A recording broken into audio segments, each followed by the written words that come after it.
Ici, Gabon Impact Chrétien, une association chrétienne qui a pour objectif d'annoncer la bonne nouvelle du royaume des cieux jusqu'aux extrémités de la terre en utilisant les réseaux sociaux tels que YouTube, TikTok et Facebook.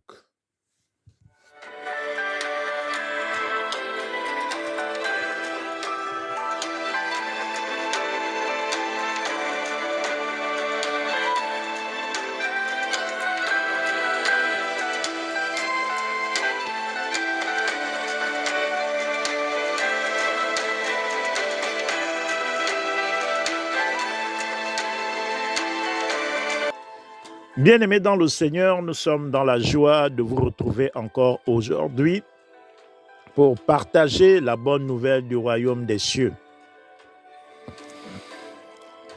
Le thème de notre exhortation de ce jour est intitulé « Connais-tu Jésus-Christ »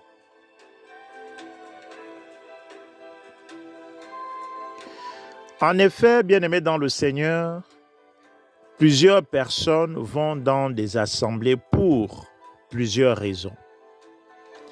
Ils sont soit à la recherche d'un mari ou d'une femme. D'autres ont reçu le témoignage d'une guérison qui a eu lieu dans telle ou telle communauté. Certains sont à la recherche des enfants ou du travail. Après plusieurs cultes et des séances de prière avec le pasteur ou dans ces communautés, ils deviennent membres de ces communautés. Ils participent aux activités dans la chorale ou à l'accueil. Leur objectif principal en allant dans cette communauté est de trouver une solution à leurs problèmes. Le responsable de la communauté, à son tour, leur impose sa vision. Et chemin faisant, plusieurs croyants vivent une vie de communauté sans connaître réellement Jésus-Christ et sans même l'avoir accepté comme Seigneur et Sauveur. Le pire, c'est que ils passent des années dans des communautés sans développer une intimité avec notre Seigneur et Sauveur Jésus-Christ. Ils sont dans les mouvements dits charismatiques, mais ils n'ont aucune alliance avec le Seigneur Jésus-Christ. Leur foi est basée sur le ou les responsables des communautés. Tous leurs défis et tous leurs fardeaux sont transférés aux responsables et ils tirent leur gloire de ces derniers. Ils n'ont pas développé une relation personnelle avec Jésus-Christ car ils ne le connaissent pas. Et quand arrivent les situations qui dépassent le niveau d'action de leurs responsables dans les communautés, et que ce dernier ne peut pas trouver une solution, il se décourage et quitte cette communauté pour aller dans une autre.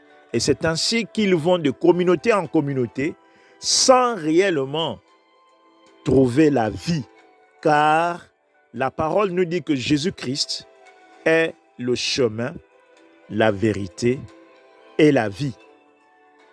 Mon frère, ma sœur, mais qui est donc Jésus-Christ? Appartenir à une communauté est-il suffisant pour être sauvé et hériter le royaume des cieux? Lisons Jean 1 du verset 1 au verset 5. Puis nous allons lire Jean 1 toujours, mais du verset 15 au verset 18. Je lis la parole de Dieu, Jean 1, du verset 1 au verset 5.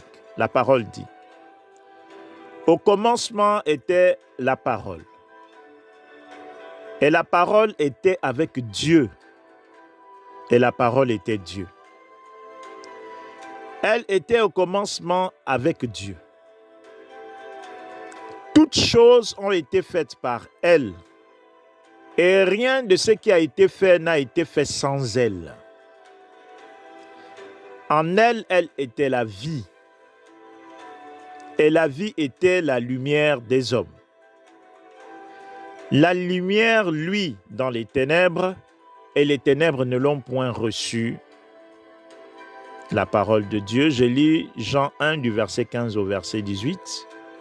La parole de Dieu dit, Jean le Baptiste lui a rendu témoignage et s'est écrié, c'est celui dont j'ai dit, celui qui vient après moi m'a précédé, car il était avant moi.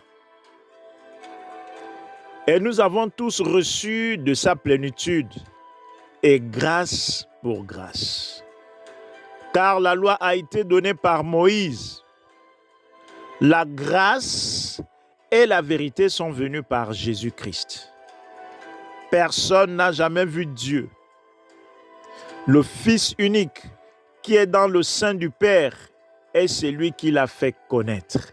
La parole de Dieu. Amen. Bien-aimés dans le Seigneur, à la lumière de cet évangile de Jean, nous voyons que Jésus-Christ est la parole. C'est cette parole qui a créé toutes choses dans le monde, à savoir l'homme, la terre, les cieux, les astres, les animaux. Bref, l'univers dans son ensemble.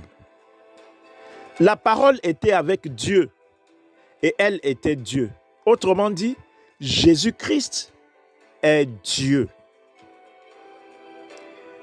Ce qu'il faut savoir, bien-aimé dans le Seigneur, c'est qu'à une étape de la vie de l'humanité, Dieu a voulu se révéler aux hommes et vivre parmi eux pour s'offrir en sacrifice pour eux.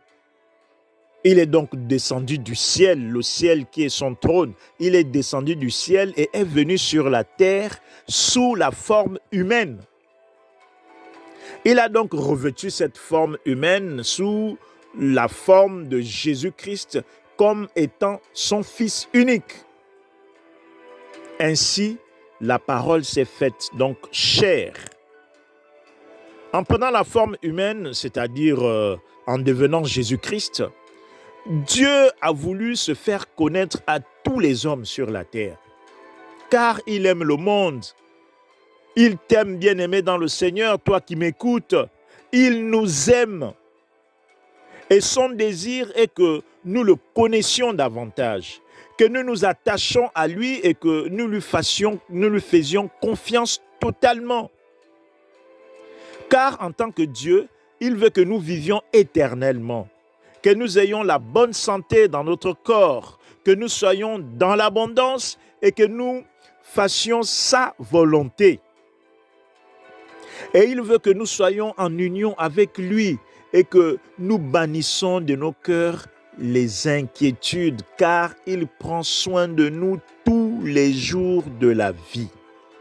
Mon frère, ma sœur, Jésus-Christ est donc notre Dieu. Il est notre sauveur. Il est notre guérisseur.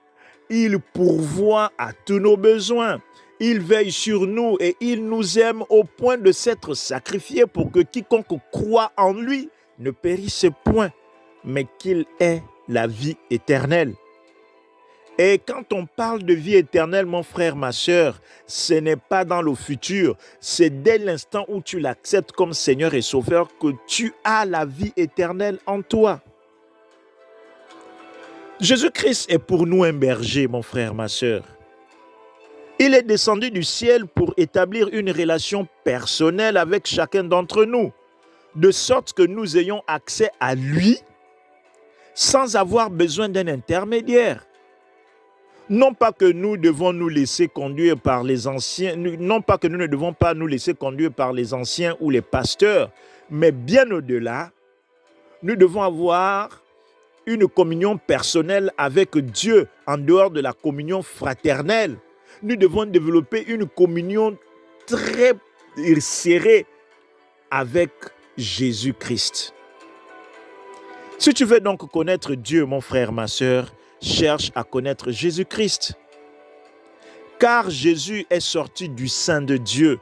C'est pour cela que la parole dit que le Père et le Fils sont une même personne.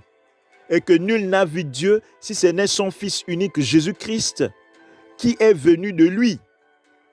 Si donc tu vois Jésus-Christ, si donc tu cherches Jésus-Christ, c'est que tu as vu Dieu ou que tu as cherché Dieu, mon frère, ma sœur. Et nul ne vient au Père si ce n'est par Jésus-Christ. Lisons Jean 3, du verset 13 au verset 15. Je lis la parole de Dieu. Personne n'est monté au ciel, si ce n'est celui qui est descendu du ciel, le Fils de l'homme qui est dans le ciel. Et comme Moïse éleva le serpent dans le désert, il faut de même que le Fils de l'homme soit élevé, afin que quiconque croit en lui ait la vie éternelle. La parole de Dieu. Amen. Mon frère, ma sœur, tu as donc vu et compris que Jésus-Christ est notre Seigneur et Sauveur. Mais quel est donc le rôle de l'Église? Ce qu'il faut retenir, bien-aimé dans le Seigneur, c'est que l'Église a donc pour vocation de présenter Jésus-Christ au monde à travers la prédication, à travers les comportements, à travers l'amour que nous manifestons à l'égard de nos prochains et dans notre obéissance à la parole de Dieu. L'Église est donc la base du déploiement de notre carrière céleste. Cette carrière commence par l'acceptation de Jésus-Christ comme Seigneur et Sauveur de nos vies, le baptême par immersion d'eau, le baptême du Saint-Esprit, et ensuite, on est déployé pour effectuer la mission qui consiste à prêcher les âmes, à pêcher les âmes pour Jésus-Christ. Une fois tu as rempli toutes ces conditions de carrière céleste, mon frère, ma sœur, tu appartiens au royaume des cieux. Mon frère, ma sœur, maintenant que tu sais qui est Jésus-Christ et pourquoi il est venu du ciel pour se donner en sacrifice sur la terre, voudrais-tu l'accepter comme Seigneur et Sauveur de ta vie? Es-tu prêt à te faire baptiser pour lui consacrer ta vie? Si oui, alors suis-moi dans cette prière. Père, je te dis merci pour ta parole. Je reconnais que ta parole est la vérité. Je reconnais que Jésus-Christ est Seigneur et Sauveur et qu'il est le Fils de Dieu. À partir d'aujourd'hui, Père, j'accepte Jésus-Christ comme Seigneur et Sauveur de ma vie. Pardonne-moi pour toutes mes fautes passées. Aie pitié de moi. Purifie-moi avec le sang de ton Fils Jésus-Christ. Conduis-moi par ton Esprit Saint et donne-moi de revêtir la vie de Christ. Au nom de Jésus-Christ. Amen. Si vous avez fait cette prière de tout votre cœur, nous croyons que vous êtes devenus actuellement enfants de Dieu et que vous appartenez au royaume des cieux. Nous vous invitons à chercher une église proche de chez vous afin de vous faire baptiser par immersion, suivre les enseignements et participer à l'avancement du royaume des cieux. Quant à nous, nous vous disons à très bientôt si Dieu le veut, que Dieu vous bénisse abondamment.